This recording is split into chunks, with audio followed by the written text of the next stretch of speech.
question if you put your name in the box out there. So either right now or the next couple minutes, you say, oh, I think I would like to ask a question. Go ahead and put your name in there, even if it's a little late. We'll put them in and draw the names from that box. So we don't know who's going to get to ask the questions, but you all are eligible.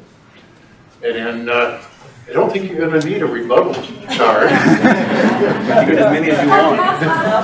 Yes. So with that, if you would like to open with your 2-minute statement, and our timekeeper is right here where you can see them. If you do not want me to take a step over there and grab the bell, which they've hidden on me, there it is. But if you will start. Okay. Yeah. Good evening, everybody. My name is Jennifer Eckhart, and I'm ready for can't hear. Is this on? Oh, there you go. Good evening. My name is Jennifer Eckhart, and I'm running for Montgomery County Commissioner in Precinct 2. I probably look like just another, politician up here ready to say whatever to get elected, but let me tell you why I'm actually running. I've seen too many problems in our area that have gone unresolved. Flooding issues that are worsening due to lack of planning and not using best practices. Road projects and repairs are being done repeatedly, and we need to be doing it right the first time because that's the better approach. We have new future rapid growth that is not being adequately planned for. And the way we were doing things, a lot of it's reactive and not proactive. I think you heard from some of the previous candidates that that's part of our problem. Well, unless it's throwing money at a project that we don't even need, like a sports complex, instead, we really should be taking care of current needs and planning for the future. We also have a problem. You heard a little bit about it earlier. My opponent tried to sneak a very expensive project through on the consent agenda called the Forensic Center. And it doesn't matter how long you've been working on an issue, if it's still new information to the public, it needs to be brought out and be on the general agenda, not the consent agenda. If a project is needed now, there should be no problem discussing it and informing the public about the work and due diligence that went into getting to that decision. I often hear my opponent is a nice guy, but this isn't a personality contest, this is about the job of the county commissioner. And when others continually spend way too much for projects and do other things that don't get solved, the only answer is to not to complain, but to do something about it. So my answer is to run and help solve these problems for our county and our neighbors. As your next county commissioner, I want to work hard to solve these problems for your kids and mine.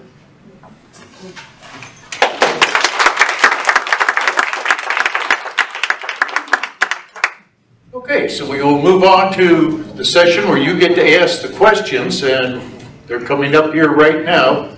You'll come up and have 1 minute to ask your question. If you decide to make a speech, that'll use up your whole minute. That's all you get is the 1 minute, not a speech and a minute for a question. So, and then you will have 2 minutes to answer those. And you can vote. No, don't worry. Okay, I'm going to draw 2 names. The first person will come up, and the second one, if you just come over here, we've even got a chair for you, so you can sit down, and so we won't have to be waiting for the next person to come up. But is it Kathy Watts? W-A-T-T Water, maybe? Not here? Is there a Kathy in the house? No. Yeah. You want to be an imposter? That's, no, I know your name. That's not you. Okay, we'll draw another. No, that's me. That is you. Yeah, I was like, what the heck? Okay. Thank you. Thank you both. Okay, you get it. Very good. Okay, well, I don't know how many of you all know, but we did buy some new voting machines. We were there for the vote. We were not happy about it. It's somewhere between $9 and $11 million, not quite sure. But the particular machines that were purchased were the ones recommended by the Secretary of State. They were also ones very similar to the ones used in Tarrant County that did not work very well in 2020. And so we're not very happy about that. So what will the commissioners do to secure our elections? The problem, I believe, is not in Montgomery County. It is beyond Montgomery County. It's when our votes go magically to Austin. That is where the problem lies, and that's where the problem needs to be fixed. Thank you. Well, as a county commissioner, I'm going to encourage, like Billy said, more and more people need to get on board, step up, volunteer, put your eyes on the whole situation, because that's what it's going to take. I am concerned about our electronic voting, but this new Duo system, what you're going to do, it has two parts. It's what's called Duo. The first, you're going to put in your votes. It'll print out a verification, you check it, and then you scan it into the next box, and that is captured in that box, and people do not have access to it. The county commissioners are not going to have any control over how things are sent from to Austin, that whole system, because the Secretary of State are the ones who pick the systems. We can't pick a system out of what they have approved. My concern is ballot harvesting, helping people vote, people going out to the elderly homes and the commonwealth homes, and basically ballot harvesting. I have a big concern about those kind of things, because those things have been done forever and a day, and those take eyes as well to watch. So we're going to have a little bit of faith, I think, unfortunately.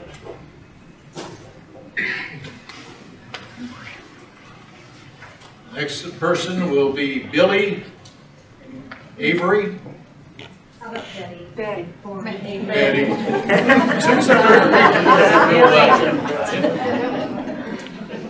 No, you do not. Here for Billy. Another name, Ginger Russell. You would be in the wings waiting. My question is in regards to voter integrity. Now, with the interesting redistricting that occurred in state, 2 congressional races are split between Harris County and Montgomery County. What will be in place for the votes to be counted in a timely fashion and the results being given to those that live in Montgomery County? Harris County has over less than 700 precincts that voted. And let me know, I know all about their elections. They have so much bad stuff. So what would the Commissioner's Court do to get a timely election return? Because you bought new equipment, or not you, but... Yeah, but my understanding, they're not going to use it on this primary, right? So they're not going to be using it to the general. This is to the general. Right. Not being in the job, I don't know what they're allowed to affect. I mean, that is the elections department that is over that. It's going to be a whole new ballgame now that we are the minority vote in both of those districts, and subject to, dependent upon Harris County to get that. I'm hoping that there will be some collaboration between the counties to work together. That would be my preference, as that I would do as a commissioner. I'm a big proponent of agencies working together, counties working together, government entities working together for the betterment of whatever their constituents are. But until I'm in the job, it's hard to say. Ginger? Ginger's coming up. Let's see if I can read a name here. Roxanne Stage. Can I ask a question on the next? Yes, if you'll come up, For the next you'll be candidate. next. It's for the next candidate. Oh, for this next candidate. Set that aside. Let's get another one up here. Melinda.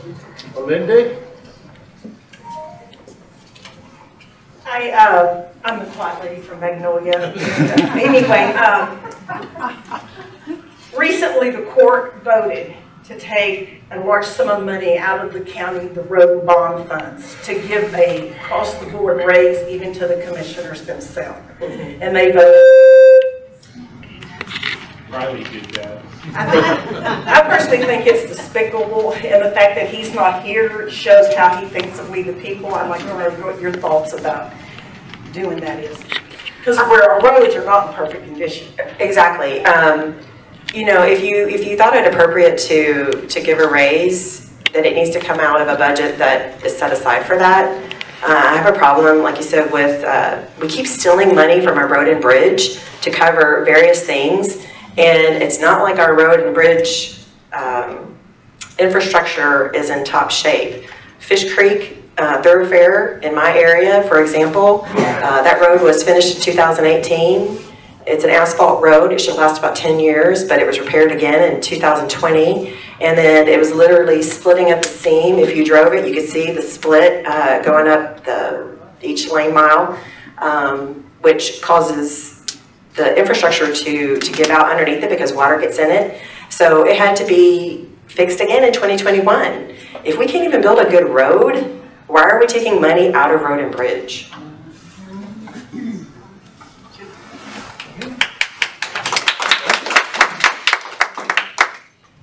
And if Kristen Plaisance,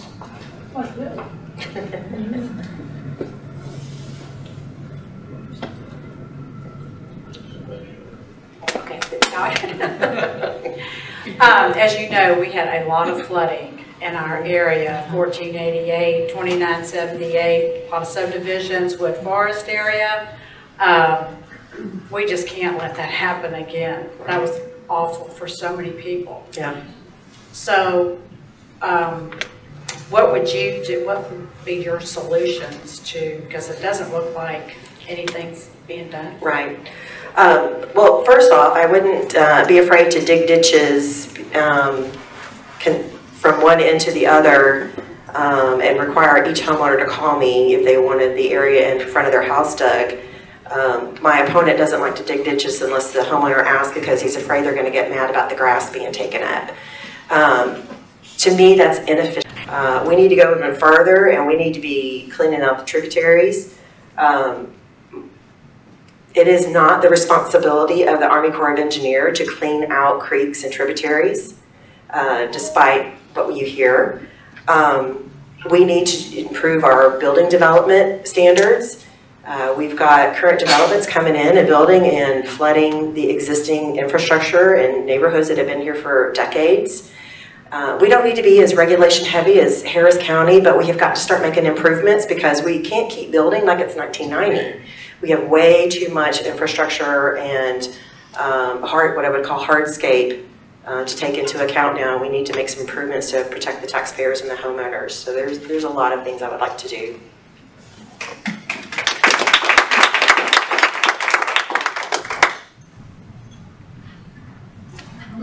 we need some more questions. Yes, these are questions. Will you come and take the box back so people can put their name in? You would like to ask another one? My name is Kristen Plaisance, and one issue my son has, he lives in Montgomery County, and he lives in a unique area where they're older homes, but the developers want to snatch up all the property in his area because they're doing a lot of development in that area. And in the last 7 or 8 years, his taxes have increased dramatically, not because of the tax rate, but because of the assessment value. And it feels very much to me, or I'm having concerns, that they are using the tax assessment system to price people out of their homes so that the developers do not have to use eminent domain. What can you do to prevent that kind of shenanigans from going on to keep the tax system from pricing people out of their homes so that the developers don't have to use eminent domain to take the property? First off, I don't think developers can use eminent domain. That's a government. I have a concern, the whole system, the way the whole system works. Our taxing authorities appoint people to the appraisal district. So it kind of seems like a conflict of interest, right? I know Paul Betancourt has been working on improving our system. I know we have Governor Huffines who wants to ditch the whole system over, 6 or 8 years, the property taxes. But until then, I would like to see Paul Betancourt and others in our area help carry legislation to fix some of these things in our system, to give some security and stability to the homeowners, that they don't have to worry about it shouldn't be such a concern about how much their property taxes are going to go up each year. They should be relatively stable. I know we're growing rapidly, but there needs to be some kind of mechanism that we aren't hit every year. Just because we're growing rapidly, we shouldn't be hit every year with property value increases. I mean, maybe it needs to go to every 5 years you get a new evaluation, not every year, something. We need to be, and as a county commissioner, I have no problem working with the other legislators to bring some stability to our system.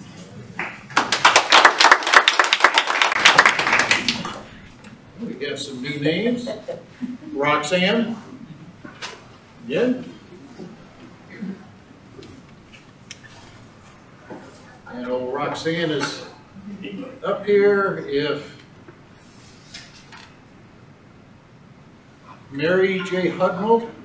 Mary Jo. You'll be waiting.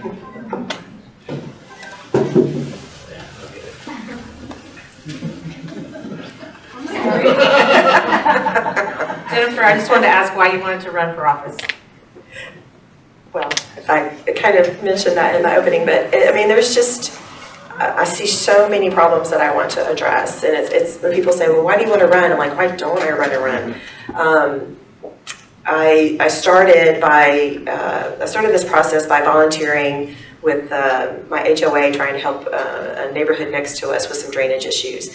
And we needed the help of the county commissioner to fix that, to facilitate that problem, and it wasn't done. And not only was it not fixed, but the whole situation was just dropped, and we were ignored. No phone calls were answered, no emails were returned. And I thought, well, this seems strange. Just because the first attempt didn't work, we're just going to drop the whole thing and not try to fix the situation. And as I talked to people, I found out that unfortunately that's not unusual in my precinct. And people had, whether it's accurate or not, people had the understanding that if you're not friend, family, or a donator to the campaign of the current commissioner, then you can't get help. And I just thought that's despicable. That's not the way this is supposed to work.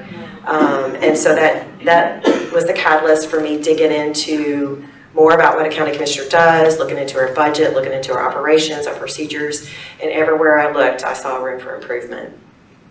So.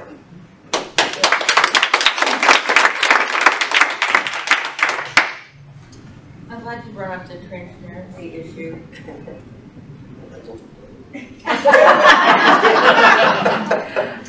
My son-in-law was an HOA president for Moss Manor for several years, and he called Charlie's office about the same issues and never got a response.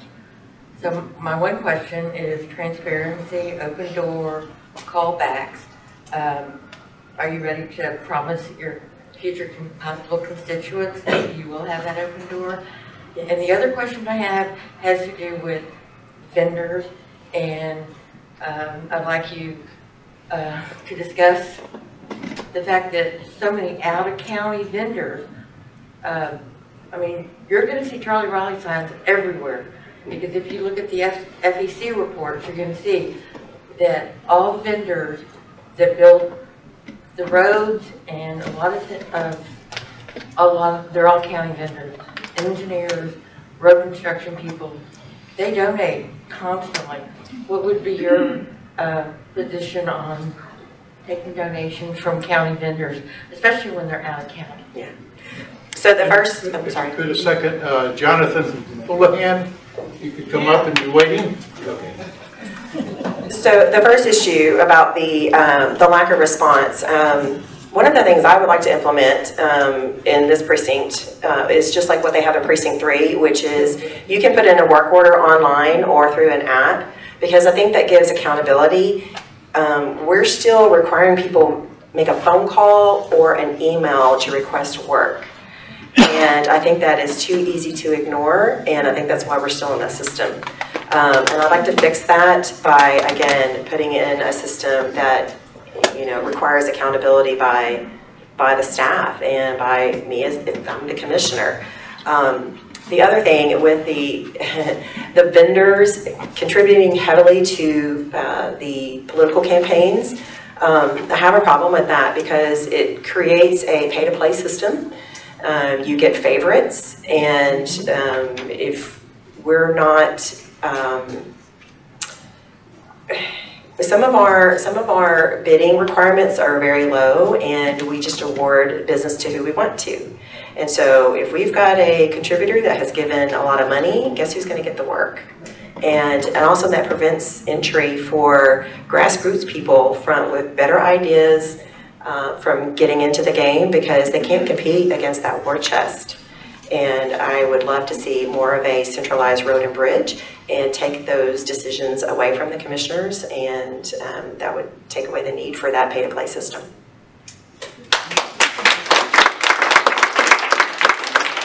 Calvin will come up and be waiting. I'm used to taking them. Hey Jennifer, so flooding has always been an issue with all the development in Montgomery County. There's always an issue between the federal government's responsibilities and the state responsibilities with creeks and watershed. Do you have any plans to fix those issues? Have you looked at any maps, or what is your plan to work with the federal government on flooding issues in the county? I'm looking to you get elected.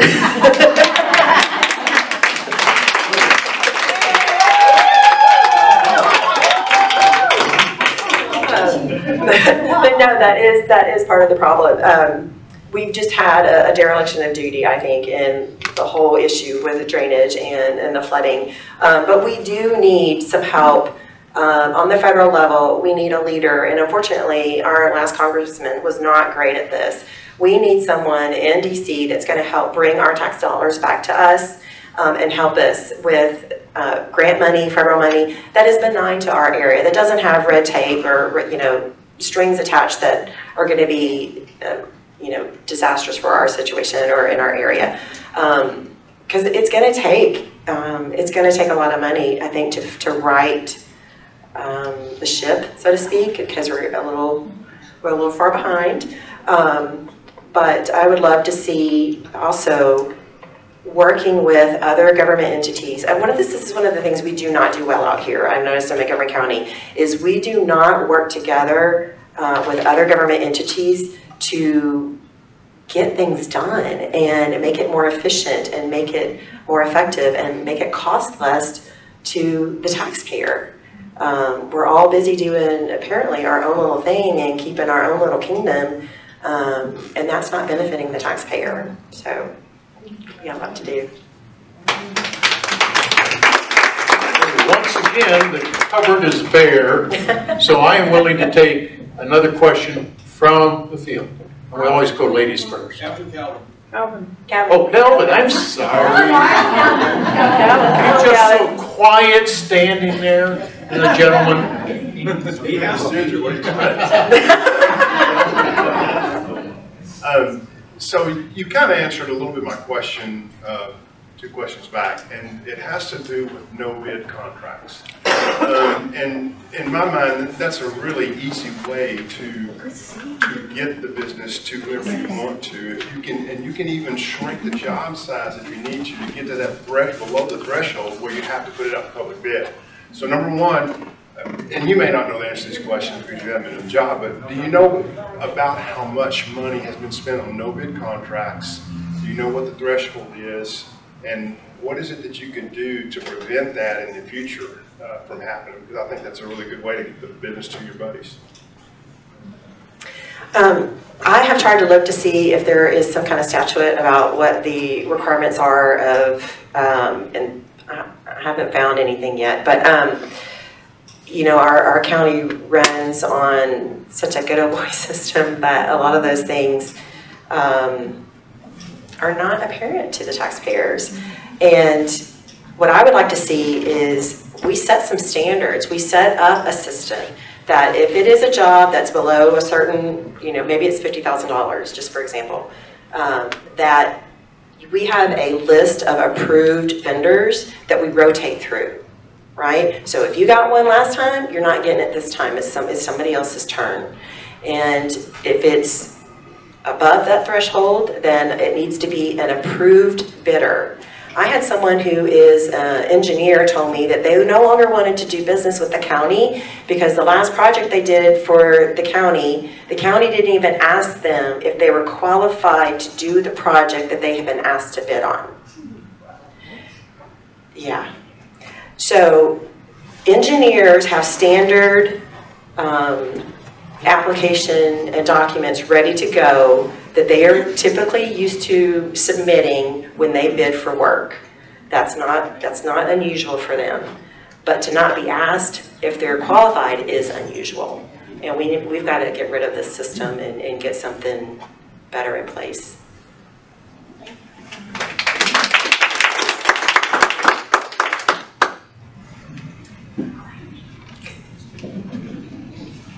Hi, Jennifer. I have a question. When they approved and built the Tomball Parkway that comes up 249, they tore down all of our trees in the middle of the median. They're all gone. They put in that big giant road that goes through that we don't even use because we have to pay tolls on it, and we don't want to pay tolls. So in Harris County, really quickly, they put the trees back. They planted trees. That road's been there for a good long while now, and we still have not one tree. They haven't planted the trees. I've asked, no trees. Do you know what we can do about that? Most large projects, especially if you're working with TxDOT, has a 10%, at least a 10% beautification portion. I'm guessing that's been used for something else. I don't know that for sure.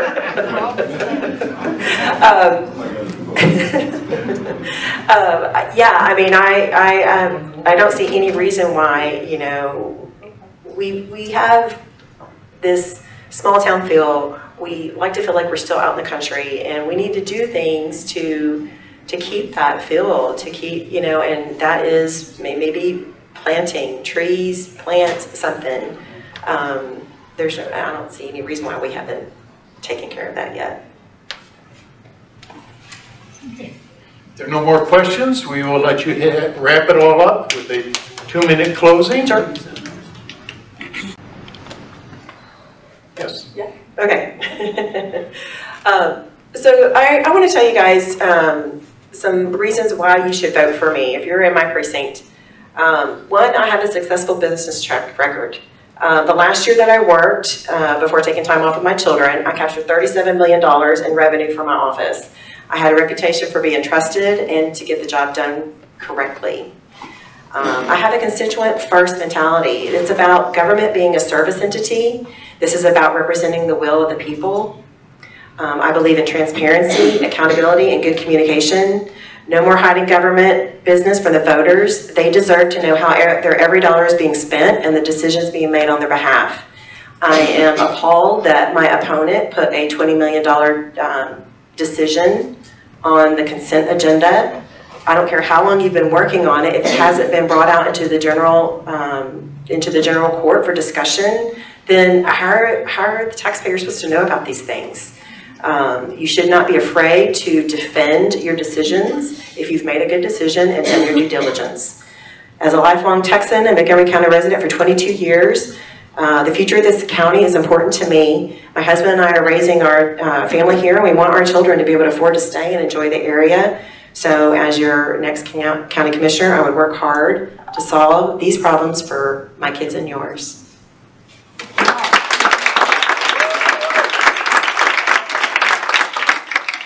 We take a short break.